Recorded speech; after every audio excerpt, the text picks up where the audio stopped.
تبت يدا أبي لهب وتب ما أغنى عنه ماله وما كسب سيصلى نارا ذات لهب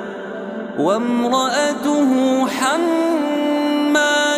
الحطب في جيدها حبل من مسد تبت يدا أبي لهب وتب ما أغنى عنه ماله وما كسب سيصلى نارا ذات لهب وامرأته حمالة الحطب في جيدها حبل من مسد